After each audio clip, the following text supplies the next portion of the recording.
박수 슬레이트 한번 칠게요. 하나, 둘, 셋.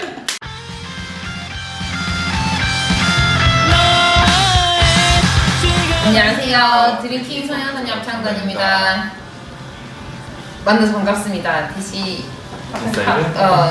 에서 초대해 주셔서 굉장히 기쁜 마음으로 인터뷰를 응하고 있습니다.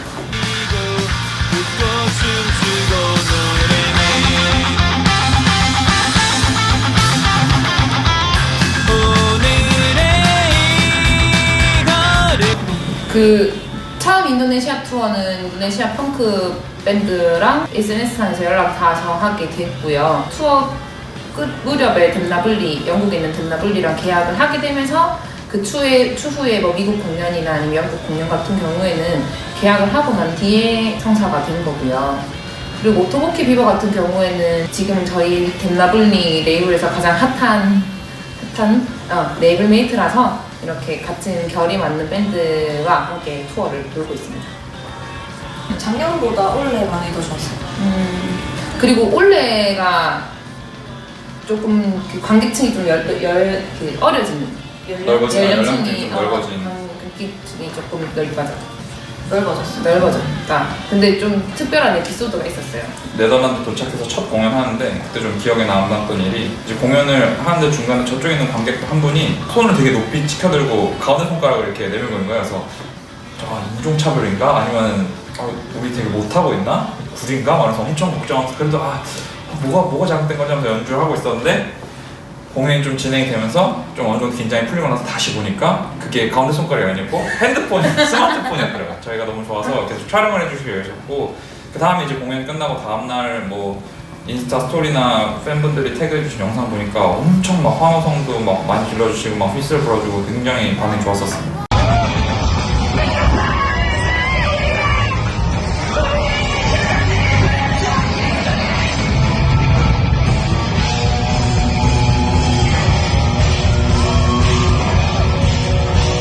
처음이라서 엄청 혼자 긴장해서 계속 막 혼자 막 그리고 그때 당시에 코로나 바이러스가 동양에서만 참가를 했던 시기여서 그때 좀 동양인 인종차별이 있다라고 인터넷상으로 듣고 갔던 첫 공연이라서 걱정을 했었죠. 조금 더 그렇게 예민하게 받아들이지 않았나. 전혀 상반되는 오토보키 비버랑 드링킹 공연하는데 돈 주고 보러 온 사람이 그럴 리가 없긴 그렇지.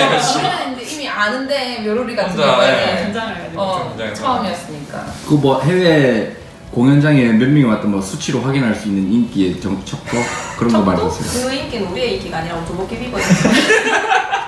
아마 게이트헤드가 처음으로 가는 도시였어가지고 거기가 공연장의 규모에 비해서 아마 관객 수가 제일 적었던 것 같고, 그래도 한 200명 정도였고, 제일 많이 온 데가 런던의 스칼라 공연장이 800명? 800명을 거의 솔드아웃 한 걸로 알고 있어요. 대부분 솔드아웃인데, 솔드아웃이면은 공연장이 일단 가득 차요. 저 게이트헤드만 살짝 걸긴 하고 나머지는 다 가득 차요. 한두 도시 빼고는 다 솔드아웃 했는데 그게 보통은 300석 정도였죠.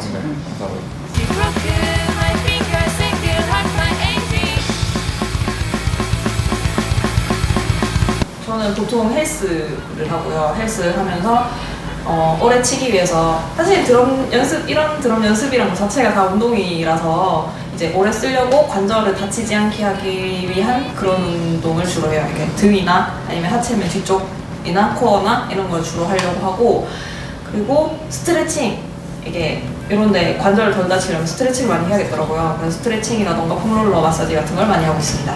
그래서 투어 가면 스트레칭 하는 법을 알려줘요. 어디가 아플 때는 어디가 아플 때는 이렇게 해라, 이렇게 하는 것이다. 그래서 오토보키 비버 애들이랑 또 친구들이랑 또 스트레칭 같이 하고 스쿼트도 하고. 뿐만 아니라 이렇게 계속 투어 다니면은 숙소가 계속 바뀌는데, 호텔 따라서 이제 호텔 안에 짐이 있는 경우가 있거든요. 헬스장이. 그러면은 그런 거 있는 거 꼭 체크하고 혼자 갔다 오고 하더라고요. 달리기도 하고. 맞아, 혼자 아침에 근데 투어 중에 술 깰 때 조깅만 한 게 없어. 조깅 한 번 하고 땀 쫙 빼고 나면 술 깨. 드럼 치기 좋은 운동 루틴은 뭐 따로 있는 거예요? 없는데요.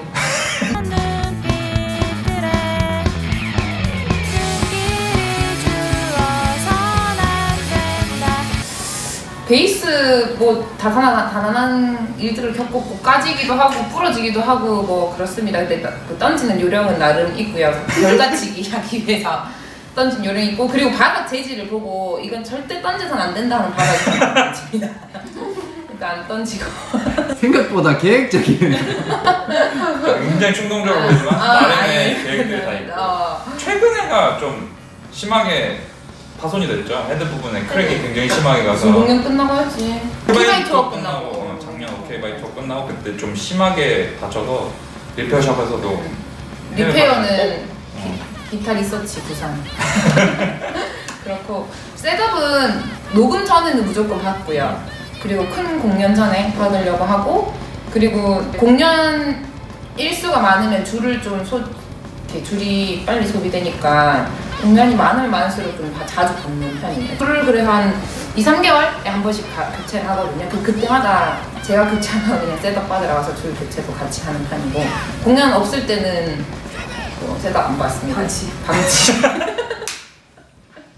지금 영국 투어 전에 받은 셋업을 아직까지 방치 중입니다. 아마 공연하기 전에 한번 받을 거예요.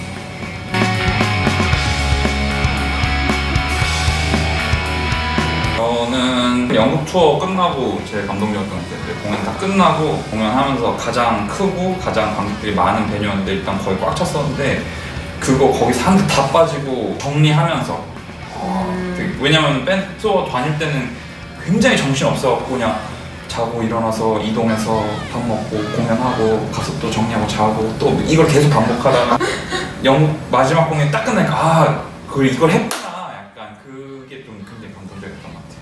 저는 밴드에서 번 돈으로 악기를 샀을 때 뭐 샀죠? 스네어도 사고 신발도 사고 아니 그때 신발 케이스를 샀어. 신발 케이스. 그 끄는 거. 뭐든 샀겠죠. 아무튼 샀어. 샀어. 저는 내가 좋아하는 뮤지션이 나의 공연을 보러 왔을 때 굉장히 감동적이었어. 특히 작년 잔다리 때 얼마나 너를 부를 때 키 선생님이 이렇게 딱 보였거든요. 눈물 날 뻔했어.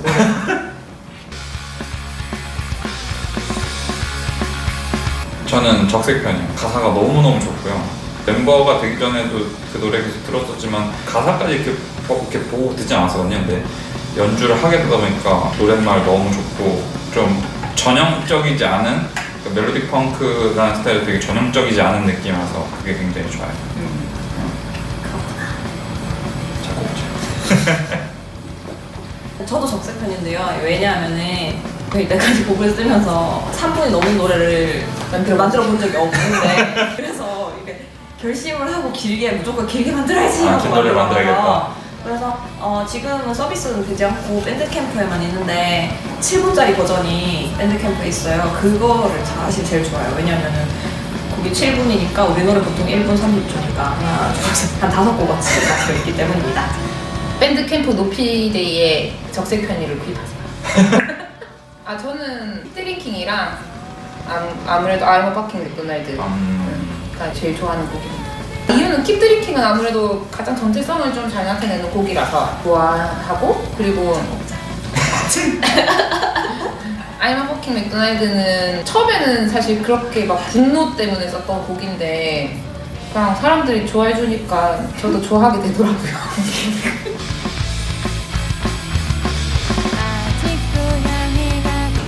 대구에서 합니다. 여기 애플 실용 음악학원 수성구에 있습니다.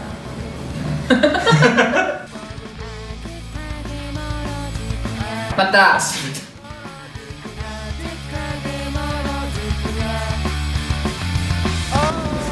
그 전에 원래 좀 친분이 있었고요. 멜로디가 대구에 공연을 하러 온 적이 있어가지고 그때 마침 알게 돼서 친분을 쌓고 있다가 전 멤버 나가면서 적임자가 사실 멜로디밖에 없었어요. 전국에 일단 세션이라도 좀 도와달라 약속했던 공연이 있었기 때문에 합주를 하러 왔는데 합주 끝나고 닭똥집 같이 먹다가 하고 싶다고 이제 고백을 하시더라고요. 그래서 사귀자 이렇게 된 거예요. 우리 오늘부터 1일.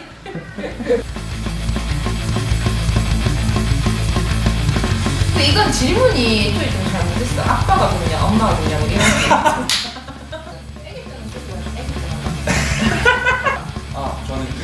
소개팅 들어오고 멤버들이 알려준 꿀 중에 주다 관심 좀